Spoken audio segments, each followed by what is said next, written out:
بسم اللہ الرحمن الرحیم۔ حضرت سلطان بہو سرکار فرماتے ہیں، بے ادباں نال سار ادب دی گئے ادباں تو وانجے ہو، جڑے تھاں مٹی دے بھانڈے کدی نہ ہوندے کانجے ہو، جڑے منڈ قدیم دے کھیڑے ہوون کدی نہ ہوندے رانجھے ہو، جیں دل حضور نہ منگیا یا حضرت باہو، گئے دوہیں جہانی وانجے ہو۔ اس کی ترجمہ اور تشریح اس طرح سے کیا گیا ہے کہ بے ادب لوگ تو سراسر بے خبر ہوتے ہیں، انہیں کسی دوسرے کے مقام و مرتبہ اور فضیلت و عظمت کی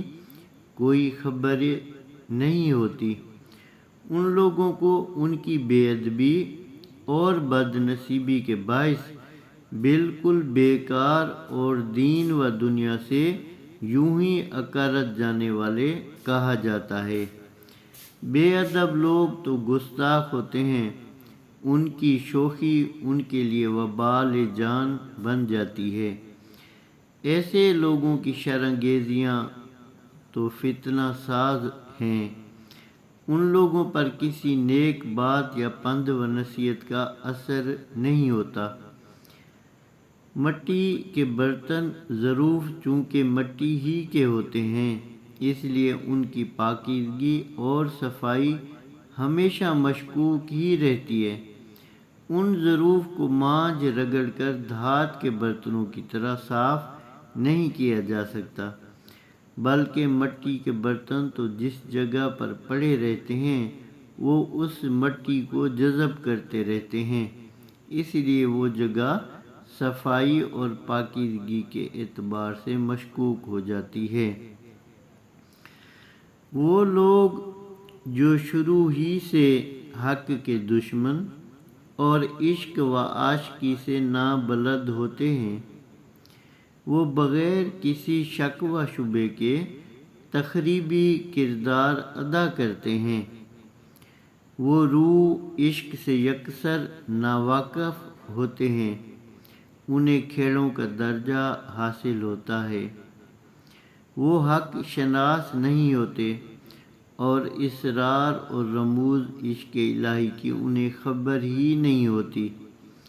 اس لیے ان کھیڑوں سے یہ توقع رکھنا کہ وہ رانجھے اور اس کے عشق اور ذوق کا درجہ اور رتبہ جان سکیں گے، ایک خیال عبث ہے۔ اے باہو جو کلب حضوری مجلس نبوی صلی اللہ علیہ وسلم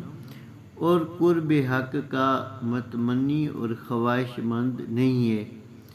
وہ چاہے اس دنیا میں کھیڑوں کی طرح کتنی بڑی بھی کامیابی اور فتح حاصل کر لے، اس کا کچھ فائدہ نہیں ہے۔ ایسے لوگ دنیا جہاں سے کورے اور نابلد ہی چلے جاتے ہیں، ان کی صرف شرارتیں اور اعمال بد ہی یاد کے طور پر رہ جاتے ہیں۔ اپنے اس بیت میں حضرت سلطان بہو سرکار خالص پنجاب کے سادہ ماحول کے ذہن میں رکھ کر اسی پس منظر اور تلمیحات میں بات کی ہے۔ سب سے پہلے تو وہ مٹی کا برتن یا سفالی ظرف کہہ کر بندے کو اپنے جسم و جان کی بات کرتے ہیں، اور بین السطور مطالب میں اس حقیقت کو اجاگر کرتے ہیں کہ انسان کی اصل مٹی سے ہے، اس لیے یہ مٹی کے برتن ہی کی طرح طہارت اور پاکیزگی سے ہمکنار ہو ہی نہیں سکتا۔ یہاں پر انسان کو اس کے ادنا اور حقیر ہونے کا احساس بھی دلایا گیا ہے۔ دوسری سادہ زبان عام فہم تلمیح میں کھیڑے اور رانجھے کو بطور توانا علامات کے لیے لیا گیا ہے، کیونکہ کھیڑے علامت ہیں، شر، فساد، انکار حق اور ظلم جبر کی اور ان کے برعکس رانجھا علامت حق، صدق، عشق فراواں اور ذوق سے بے بہا کی، گویا ایک تقریب اور تہدیم اور سرکشی، اور دوسرا خیر، عشق و رفتگی اور تسلیم و رضا ہے۔ دونوں میں بادل مشرقین ہے اور شاید دونوں ایک دوسرے کے لیے ضروری بھی ہیں۔ اس لیے حضرت سلطان بہو سرکار نے اس علامت کو استعمال کر کے اپنے اظہار کو قوت بخشی ہے۔ اسی حوالے سے کوئی طاقتور کسی بھی سطح کا باغی اور سرکش یا پھر شر کا پروردہ، چاہے وہ کتنا ہی مؤثر و بااختیار کیوں نہ ہو، وہ راہ حق پر چلنے والا نہیں ہو سکتا۔ وہ اپنی طاقت، شرارت یا عظمت کے باوجود تقرب حق سے محروم رہتا ہے۔ اللہ تبارک و تعالیٰ کا قرب نامرد اور بے ادب اور بد نصیب لوگوں کے لیے نہیں ہو سکتا۔ قرب الہی کی تمنا کرنا ایک بہت بڑی بات ہے، لیکن جو لوگ اس دنیا کی رنگینیوں اور دنیاوی کامیابیوں اور کامرانیوں کے ظام میں اپنے پروردگار کے قرب کی تمنا نہیں کرتے، وہ تو دونوں جہانوں میں راندے ہوئے اور کھلم کھلا نامراد لوگ ہوتے ہیں۔ ایسے بد نصیب اور نامراد لوگوں کے مقابلے میں جو لوگ اپنے پروردگار کے قرب آرزو مند ہیں، وہ سب سے پہلے اپنے آپ کو ختم کرتے ہیں، بلکہ موتو قبل ان تموتو کے بمصداق موت آنے سے پہلے ہی موت قبول کر لیتے ہیں۔ ایسے لوگ اپنے نفس کو لگام دے کر اس پر سواری کر چکے ہوتے ہیں، نفس پر ان کا پورا غلبہ ہوتا ہے، اور پھر وہ اپنے آپ کو اپنے پروردگار کے سپرد کر دیتے ہیں، اس طرح کے اختیار سے دستبردار ہو جاتے ہیں۔ اس شعر میں حضرت سلطان بہو سرکار نے فرمایا ہے کہ ایک وہ لوگ ہوتے ہیں جو مجلس حضوری چاہتے ہیں اور اللہ تعالیٰ کا قرب و وصال کے خواہش مند ہیں، اور ایک وہ لوگ ہوتے ہیں جو ان لوگوں کو تکلیف پہنچاتے ہیں، جیسے کہ حضور سرور کائنات فخر موجودات غیب دان نبی صلی اللہ علیہ وسلم کو تکلیفیں دی گئیں۔ تو جو راہ حق کے مسافر ہیں، جو اس فقر کی کشتی میں سوار ہیں، جو لوگ ان کی حقیقت حاصل نہیں کر سکتے، حضرت سلطان بہو سرکار نے فرمایا کہ ان سے امید بھی نہیں رکھنی چاہیے کہ یہ ان باتوں کو سمجھ سکتے ہیں اور کبھی بھلائی کر سکتے ہیں۔ فرمایا کہ جو لوگ اللہ کے راستے پہ چلنے والے ہیں، جو مجلس حضوری صلی اللہ علیہ وسلم کے خواہش مند ہیں، ان کو رانجھا کہا گیا، اور جو ان راستے پہ چلنے والوں کو ستاتے ہیں، پریشان کرتے ہیں، بظاہر حضرت سلطان بہو سرکار فرماتے ہیں کہ ان کو کامیابی ظاہری دنیا میں ہو بھی جاتی ہے، وہ تکلیفیں پہنچا بھی جاتے ہیں، پھر بھی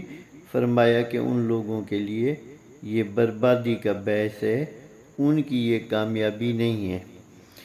جیسا کہ آپ جانتے ہیں جو واقعہ کربلا کا ہوا ہے، تو اس میں حضرت امام حسین علیہ السلام بظاہر ان کو تکالیف آئیں، ان کا پانی بند کیا گیا اور ان کے بچوں کو بے دردی سے قتل کیا گیا، وہ شہید ہو گئے۔ بظاہر یزید لعین حکومت پہ اس وقت قائم و دائم تھا، لیکن اصل میں یزید کی وہ بربادی تھی، کیونکہ ساری زندگی ایک لعنت کا طوق اس کے گلے میں پہنا تھا، اور حضرت امام حسین علیہ السلام عالی مقام کا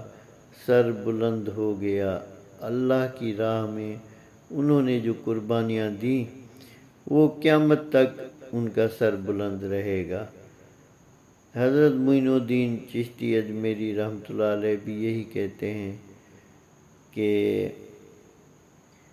حضرت معین الدین چشتی اجمیری رحمۃ اللہ علیہ بھی فرماتے ہیں کہ شاہ اسد حسین دین پناہ اسد حسین، سرداد نداد در دست یزید حقہ کے بنا لا الہ اسد حسین۔